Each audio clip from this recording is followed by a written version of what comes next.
90% of all millionaires are created through real estate. And like, as long as you buy decent deals, you don't overpay, and you buy in good locations, you don't buy in like war zones, it's kind of hard to lose. And so, I don't know, it just gets me thinking, like, with all these like startup ideas out there, it's like, real estate is almost the for sure thing. And it's, if you have good people wrapped around you and you buy decent properties, you have a good team, like, it's really hard to fuck it up. And so, I don't know, it just gets me thinking, like, why do more people not invest in real estate, Yeah.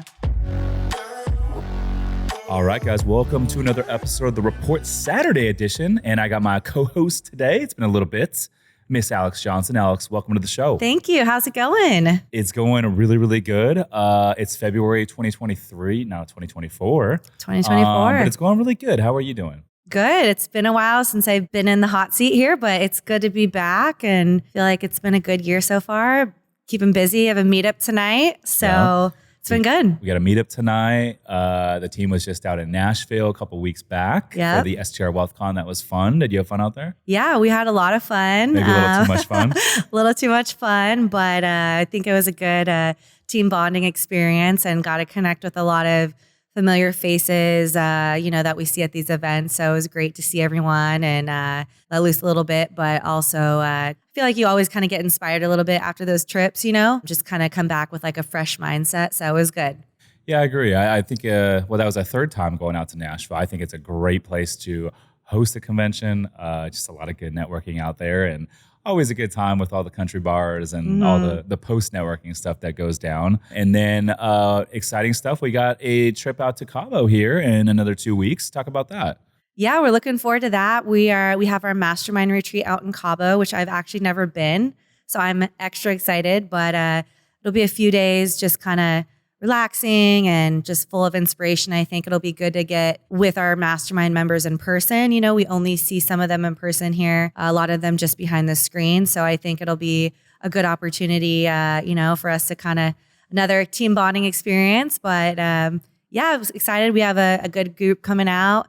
It'll be a fun time, but also I think really inspiring as well. So looking forward to that. Yeah, I agree. So a lot of the members in our boutique hotel mastermind are going to be down there. Investor Girl Britt, one of our newest members, is going to be down there. And excited. We're going to do some tequila and ATVs. We got a private catamaran. We do a little sunset cruise. Yep. We're going to do a little mastermind session on Friday and some nice dinners and really just network and hang out with the folks, which is what it's all about. But super excited for that. And the Bodega Bay deal, 44 units up in Sonoma Coast, was put on hold for a little bit. We were supposed to close initially February 2nd. And then we knew that the seller owed about $800,000 in back taxes. This is TOT taxes to the local city up there. And he was just going to pay it out of the sale proceeds at closing. But our lender said they weren't going to fund the deal until liens were removed from the property and the seller files his tax returns. So there's 3 years of unfiled tax returns from the property. And so we said, hey, look, we're not going to start the raise. We're not going to move forward until this gets squared away. So basically worked out a deal with the broker and the seller. We said, hey, look, closing will now be 21 days from when the seller files his tax returns. We just got wind that it looks like he filed them. So now we're just kind of working with the broker and the seller to kind of hash out a date.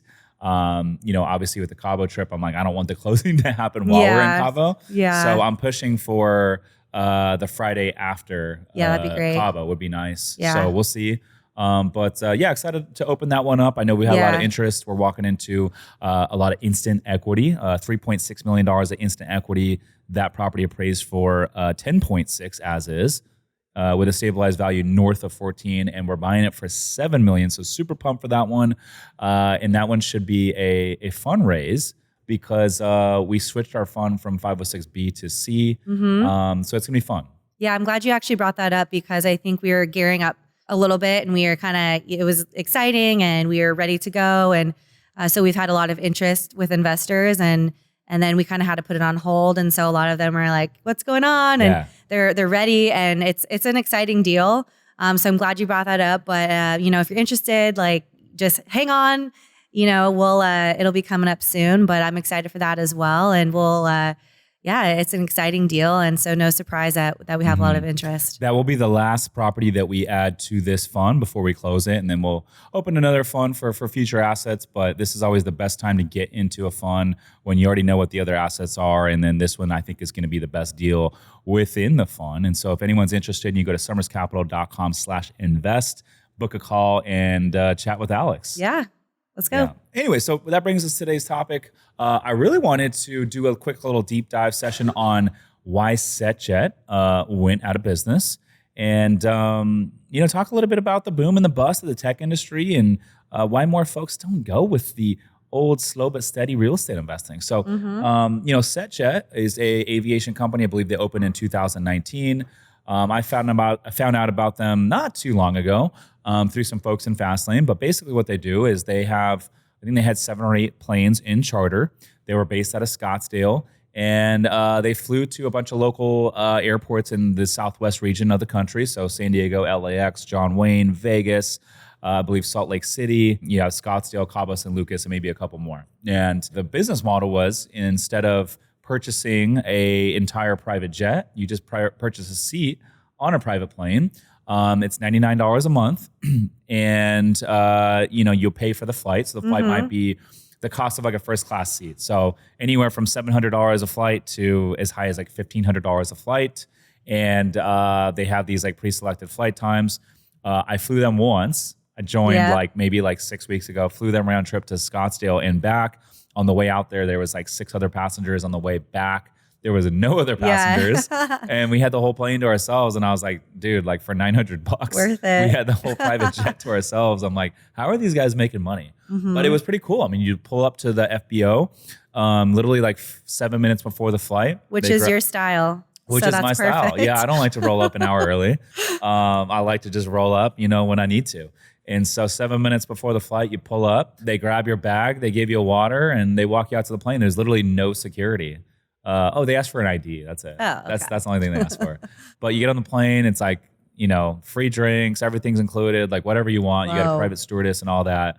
And these are like nice luxury like seats, and like, because you got other companies out there like what is it? Big Stride, JSX, but it's kind of a little bit more like, it's like semi-commercial. Kind of in between, yeah. Yeah, you still got like I think you still have like a seat selection and all that, but this is like legit private with like really decked out, really nice like leather sofas and all that, and it was really nice. But anyways, I thought it was a pretty cool, perk. I thought, man, if I'm ever flying to any of these like local airports, like I'm going to try to fly them if I can. Yeah. It makes a lot of sense and good networking.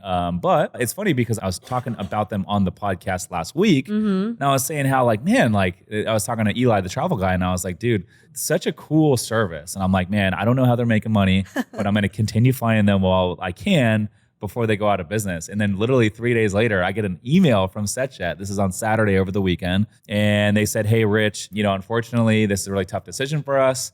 But, due to financial reasons, we are going to be shutting down services effective immediately. Oh, man. And we wanted to thank you for your business and yada, yada, yada. And fortunately, that's just how the game goes. I worked as an air traffic controller for 11 years. And so kind of understand the aviation business. I think that is a tough niche to make it. A lot of the big airlines, the major airlines are big, tons of employees, and I mean they've been bailed out many times. They've gone out of business many times, but been bailed out. And so sometimes these smaller airlines they don't have the payroll, they don't have the number of employees to justify getting bailed out. But it proves how tough this business model is. I think where they went wrong is I thought they did a good job marketing, but I think it's tough to have scheduled flights and then to sell seats when you don't have a lot of scheduled flights. Yeah. And it shows. It's like, hey, if 2 people book the flight, you still got to go fly. Yeah, that's true. And they're true. taking a big bath on that. So I would imagine, I think their flights would seat like up to maybe like 18. And I think their break even was probably like 10 or 12 seats. Yeah, that's tough. And so anything below that, you're losing out on money. You're losing money, really. If you love real estate investing, passive income, and tax benefits, but don't have the time, my company, Summers Capital, is buying boutique hotels right now. We source the deals, we renovate the properties, and we even handle all the day-to-day management, making it truly hands-off for our investors. If you want to learn more to see if we can help you, visit summerscapital.com/invest to book a call with our team. Again, that's summerscapital.com/invest. Now back to the show. That sucks they couldn't make the business model work, though. That's so funny that you're just thinking that in your head because you kind of know the business and aviation. You're like, man, how are they making money? Oh, well, I'll just ride it out as long as I can, I guess. Yeah, I know. But they were open since 2019? I guess what happened was, so they were about to go public, and they were about to open up more routes and get more flights and expand even to the East Coast, which I thought, okay, well, if these guys are expanding, they're probably going to be open for a little bit, right? Yeah, they probably got investor capital. And so I read an article and it basically said like they had a investor back out. They were doing like another fundraise. And I think it was like a pretty large investment backed out. And unfortunately, I think that was kind of the final straw. They had to close doors. So be interesting to see like how companies like JSX, kind of shake out. There's other companies out there doing this model on the East Coast as well. So it'll be interesting to see. But, it gets me thinking like, all these tech companies that boom and then they bust, the Kodaks of the world, the BlackBerries of the world. We had MoviePass that Parker was just alluding to. MoviePass was a big thing. I think they went public back in 2018. They were selling $10 a month subscriptions for like unlimited big box movie theaters to go out and watch movies. And I'm like, how are these guys making any money? Right. And sure enough, they switched up their business model a little bit later. A few months later, I believe, and then they went out of business as well. So I don't know, it gets you thinking. There's been a lot of tech layoffs over the last year or two, and it just gets me thinking. I'm like, real estate investing is like boring, and it's like the sure thing, right? Like 90% of all millionaires are created through real estate, and like as long as you buy decent deals, you don't overpay, and you buy in good locations, you don't buy in like war zones. It's kind of hard, and you got plenty of time. It's kind of hard to lose, and so. I don't know. It just gets me thinking, like, with all these like startup ideas out there, it's like, real estate is almost the for sure thing. And it's if you have good people wrapped around you and you buy decent properties, you have a good team, like it's really hard to fuck it up. And so I don't know, it just gets me thinking, like, why do more people not invest in real estate? Yeah. I think it's one of those things. I think just the whole everyone's looking for like the next shiny object, I think, and I do think the whole subscription thing has kind of been like in for a little bit. I don't know if it was COVID or what kind of sparked that, but I do think that's kind of been like the new hot thing. Like, how can we make this a like subscription? So people are just getting into it. And I think you're right. I think, real estate's been around forever. Some people are, for whatever reason, I think a little bit resistant to it, but it's always going to be there, especially if you have, a long span of time, then you can kind of ride out whatever waves happen. But I don't know. It's a good well, and here's the other thing, and I'll give you an example. This is a good example. The building that we are recording this podcast in is a 130-year-old historic building. It's called the Globe Mills Building here in San Diego, and they used to manufacture goods here, like industrial products, and they would. The railroad track is behind us, and if you actually go down towards the water where the Star of India is, they would actually load up the trains with these goods, and they would also load up boats, and they would export them. And so that was what this building was initially built for. And look at it now. It's surrounded by residential, and it's repurposed, and it's still operating, bringing in income as office space. This is 130 years later. And think how much technology has evolved over those 130 years. There's been multiple world wars. There's been all these different things that have evolved. There was no such thing as airplanes when this building was built. Think about that.